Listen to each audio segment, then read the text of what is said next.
Lawrence Bishnoi ये वो gangster है जो जेल में बंद होकर भी अपनी बादशाहत चला रहा है।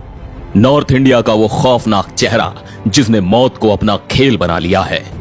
एक समय पर लॉरेंस बिश्नोई एक साधारण छात्र था, कानून की पढ़ाई कर रहा था, लेकिन आज उसका नाम पूरे देश में जुर्म की दुनिया में सबसे बड़े नामों में शुमार है। उसकी जिंदगी का सफर कैसे एक पढ़े लिखे लड़के से लेकर एक खतरनाक गैंगस्टर बनने तक पहुंचा, ये जानकर आपको यकीन नहीं होगा। जेल की सलाखों के पीछे होने के बावजूद वो महंगे कपड़े पहनता है, लाखों के जूते और करोड़ों का खर्चा जारी है। आखिर कैसे एक ऐसा इंसान जिसे कानून का रक्षक बनना था, अपराध की दुनिया का सबसे बड़ा खिलाड़ी बन गया? इस कहानी में छुपा है वो सच जिसने नॉर्थ इंडिया के क्राइम वर्ल्ड को पूरी तरह बदल कर रख दिया। आइए जानते हैं लॉरेंस बिश्नोई की जिंदगी के वो अनछुए पहलू। लॉरेंस बिश्नोई का असली नाम बाल करण बराड़ था, लेकिन स्कूल के दिनों में उसकी आंटी ने उसे लॉरेंस नाम दिया क्योंकि उन्हें यह नाम ज्यादा स्टाइलिश लगा। लेकिन आज यही नाम खौफ का पर्याय बन चुका है। बिश्नोई गैंग का नेटवर्क कैसे फैला और कैसे ये गैंग नॉर्थ इंडिया में खौफ का दूसरा नाम बन गया, ये कहानी जितनी दिलचस्प है उतनी ही डरावनी भी।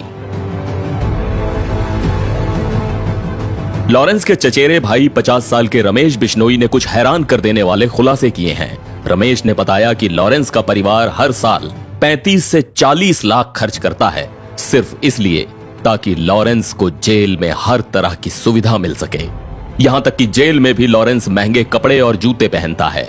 अब आप सोच रहे होंगे कि इतने पैसे आखिर आते कहां से हैं?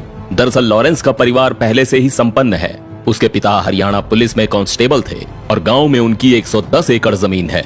यानी पैसा तो पहले से ही था, लेकिन उसके बाद जो पैसे आए वो अपराध की दुनिया से थे। अभी कुछ दिन पहले ही महाराष्ट्र के पूर्व मंत्री बाबा सिद्दीकी की मुंबई में उनके बेटे के ऑफिस के बाहर गोली मारकर हत्या कर दी गई और इसका सीधा लिंक जुड़ा लॉरेंस बिश्नोई गैंग से। सोशल मीडिया पर बिश्नोई गैंग के सदस्य शुभम लोणकर ने खुलेआम इस हत्या की जिम्मेदारी ली। सोचिए कितनी बेखौफी से ये गैंग अपने काम को अंजाम देता है।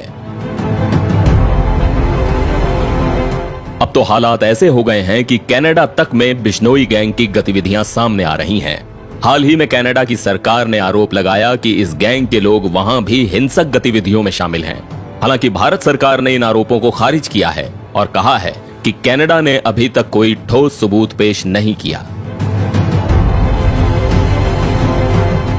एनआईए ने अपनी जांच में बताया कि लॉरेंस बिश्नोई गैंग का ऑपरेशन बिल्कुल उसी तरीके से चलाया जा रहा है जैसे 90 के दशक में दाऊद इब्राहिम की डी कंपनी। दाऊद ने छोटी मोटी चोरी से शुरुआत की थी, लेकिन धीरे धीरे उसकी पकड़ ड्रग तस्करी, मर्डर और एक्सटॉर्शन तक फैल गई। ठीक उसी तरह बिश्नोई गैंग ने भी अपनी शुरुआत छोटे मोटे अपराधों से की और आज इस गैंग के पास 700 से ज्यादा शूटर्स हैं, जिनमें से 300 पंजाब से जुड़े हुए हैं। 2020-21 में बिश्नोई गैंग ने एक्सटॉर्शन के जरिए करोड़ों की कमाई की, जो विदेशों में हवाला के जरिए भेजी गई।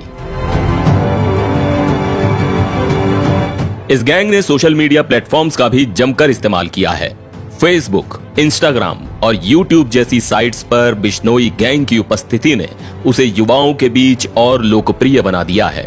तो लॉरेंस बिश्नोई की यह कहानी हमें बताती है कि किस तरह एक साधारण लड़का अपराध की दुनिया में किंग बन गया। बिश्नोई गैंग का नेटवर्क न सिर्फ भारत बल्कि विदेशों में भी फैल चुका है और इस गैंग को रोकने के लिए अब एटीएस और एनआईए जैसी एजेंसियां लगातार काम कर रही हैं।